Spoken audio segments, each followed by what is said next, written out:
And so today I'm welcoming LaUra Schmidt. LaUra is the author of How to Live in a Chaotic Climate, which for some of us might be a very scary title. But the subtitle is 10 Steps to Reconnect with Ourselves, Our Communities, and Our Planet. And so what's really beautiful about this book is that I feel like it not only addresses the climate reality that we're in when we think about nature and we think about the earth, but also the tools that are in this book are also addressing, to me, the climate of everything that is happening, whether it is the war in Palestine and Sudan and the Congo, in the Ukraine, and all the wars that we don't know about, including, I would also say, the wars that we have within ourselves, right? That we don't want to acknowledge or that we haven't been taught to even look at. So this is really powerful. I'm going to read LaUra's bio. She co-wrote this book with Amy Lewis Rowe and Chelsea Rivera. So LaUra is the founder of the Good Grief Network and the brain behind the 10 Steps to Resilience and Empowerment in a Chaotic Climate program and the Flow Facilitation training modality. She is a truth seeker, community builder, cultural critic, trainer, and facilitator. As the granddaughter and grandniece of Holocaust survivors, LaUra has long been captivated by the human condition. She is a lifelong student, curator, and practitioner of personal and collective resilience strategies. Inspiration finds her in natural landscapes and honest, open-hearted dialogue. LaUra grew up in rural Michigan and graduated with a BS in Environmental Studies, Biology, and Religious Studies from Central Michigan University. Her MS is in Environmental Humanities from the University of Utah. She holds certificates in Integrative Somatic Trauma Therapy and Climate Psychology. When LaUra isn't watching nature documentaries or eating burritos, she is adventuring with her two naughty rescue pups, Gus and Romeo. Thank you so much for being here, LaUra. Thank you, Tracee. I am so excited and honored to be sharing this space with you and your community. Thank you. So my first question, because we got this question when we sent out the note that you were going to be here, is two parts. The first one is, can you tell us what climate psychology is? And then can you tell us how it differs from ecopsychology and ecotherapy? I can certainly try. Yeah. Climate psychology, according to the Climate Psychology Alliance, the United States chapter, says that climate psychology is concerned with the emotions and the social and mental processes that have contributed to the ecological and climate crises, but also our responses and the process of adapting to the crisis. So it's basically the investigation of how we got here and what we're going to do about it, but from the psychological realm. Linda Bazell, who is an ecotherapist herself, defines ecopsychology as the study of the relationship between the human psyche, individual and collective, the mind, body, soul, spirit, and then the rest of nature. Linda says ecotherapy involves a wide variety of healing practices that address many individual and collective forms.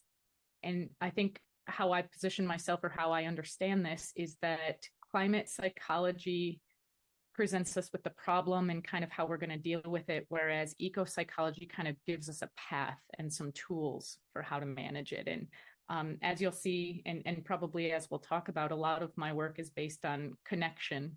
And I think that's the main invitation from ecopsychology, is remembering our connectedness with all that is. And that becomes a pathway for healing and a pathway for new possibilities. Beautiful. So I want to also say that I first was introduced to LaUra and LaUra's work in an ecotherapy course that I was doing at Pacifica last year. And so that's how I kind of learned. You were leading, I think it was one module of that, and your book was required reading, which was amazing. And so what I like to think about also is this idea that a lot of our problems stem from this delusion that we are separate from nature, right? And that if we can go back to this idea that we are part of nature, a lot of things can be solved, but it's not as easy as just, snapping our fingers and remembering that. And Yeah. so why is there a need now? Like why your book and why now? Yeah.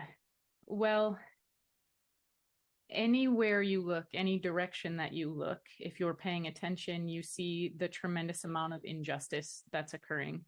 And whether that's with humans or the natural world, landscapes, there's a lot of disconnection and a lot of harm happening. And if you're somebody who wants to stay awake and aware, whether or not you consider yourself a change maker or not, you need tools to be able to sometimes I use the analogy, stay in the game, to stay in the game in these times that are so full of heartbreak. And so the book provides a pathway for us to stay awake and aware, but also alive, because being fully alive in the midst of a crisis is still possible. And a lot of the framing of our current issues don't present it that way. It tells us we're losing this thing, focus on all you're losing, what things are falling away, which we'll talk about today in a little bit. But the idea is that joy can exist amongst the loss. Love can still exist even as we're grieving. And so the book is an invitation to look at the other side of the coin. Like, bring us alive into our love, bring us alive into our full awareness and awakeness, and practices, which I know you folks focus on a lot, but what practices help us stay embodied and aware so that we don't burn ourselves out and collapse internally? Mm. And so you use the word connection, so that brings me to community. And can you talk a little bit about the importance of community in this work?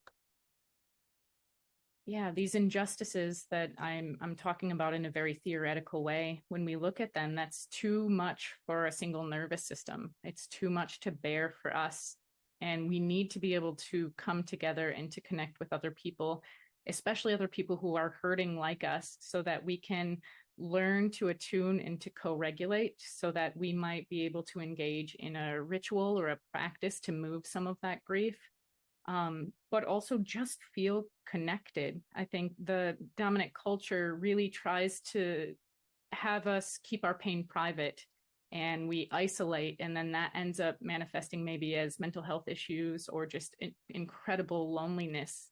And that loneliness really crushes our souls. And community is the pathway for healing, the pathway for feeling connected, the pathway for having the strength to bear witness to what's happening.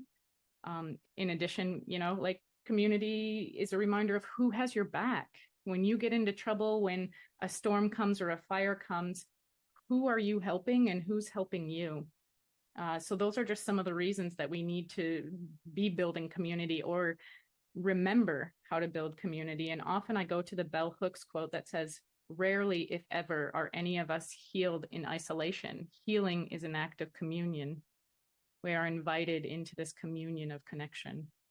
Mm. Mm.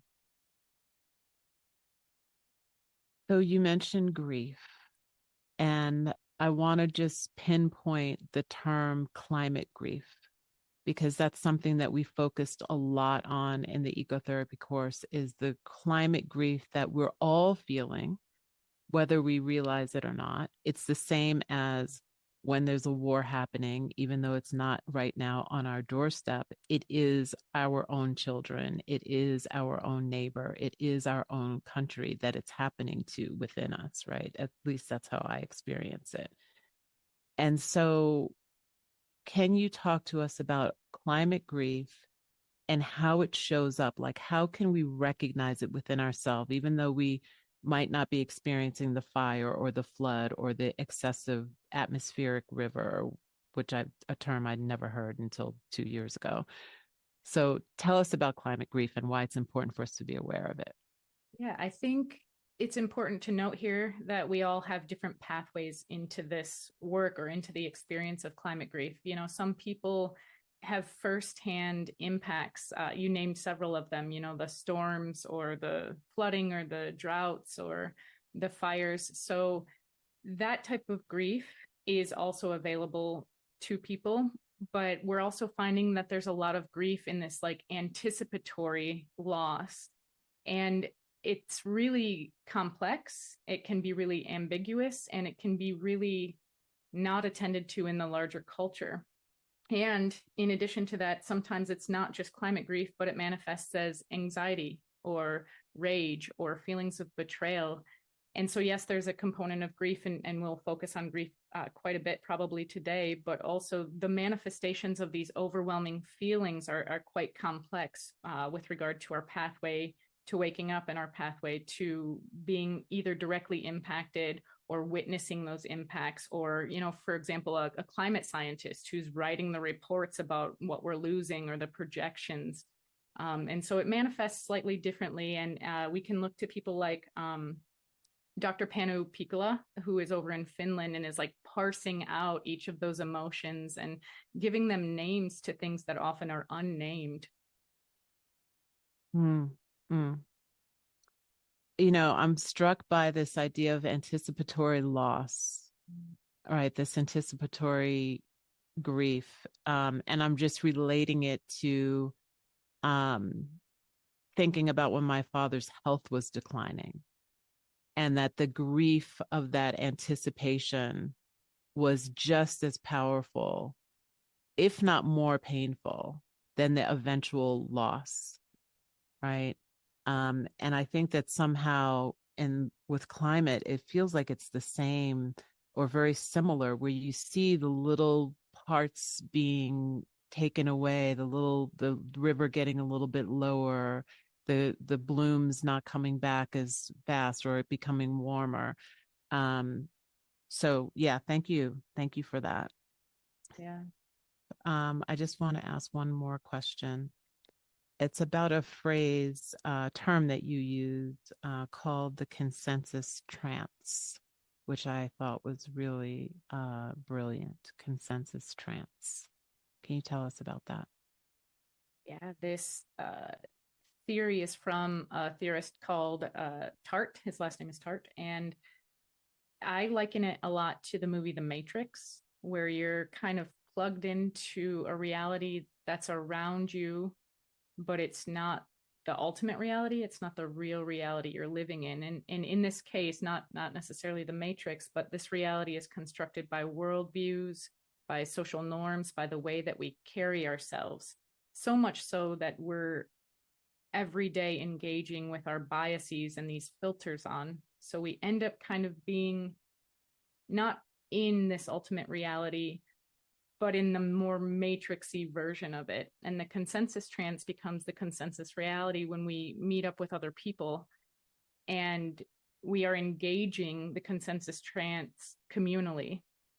And I think the bigger invitation here is to kind of start questioning our questions, as Bayo Akamalafe would invite us to do, but also notice the ways that our biases are kind of filtering out some information while other information gets through. How do we get closer to the direct perception of reality instead of the stories we're telling ourselves, either culturally or from our families or from the biases that our beautiful brains engage in? Mm-hmm. Okay, well, your book is all about these 10 steps to reconnect with ourselves and our community and our planet. And also, I just want to mention again the co-writers, Amy Lewis Rowe and Chelsea Rivera. I'm going to hand it over to you to kind of take us through these 10 steps and some of the tools that we can use. So thank you. Great. And the 10 steps are a roadmap. So I'll read them out so that people have the roadmap. The step 1 is accept the severity of the predicament. 2 is be with uncertainty. 3, honor my mortality and the mortality of all. 4, do inner work. And this step is the one where we start to break down that consensus trance. Same thing with 5, develop awareness of biases and perception. 6, practice gratitude, seek beauty, and create connections. We like to think that these are resilient strategies always available to us, and we have to kind of program our mind and our body to be looking for gratitude, looking for beauty, and creating those connections. 7 is take breaks and rest. And from what I understand, this community it explores rest in a lot of different types of ways, because it is so critical that we learn how to rest and we practice rest. 8, grieve the harm I have caused. This is a tough one, but it allows us to investigate our role in what's happening, but also show ourselves some grace for trying to survive in these deeply dysfunctional systems. And of course, move towards accountability and repair when we do create harm. 9, show up. And 10, reinvest in meaningful efforts. So this roadmap is an invitation to you folks, for all of us, to start embodying these steps as practices as we move through these times of breakdown and disconnection and tumult.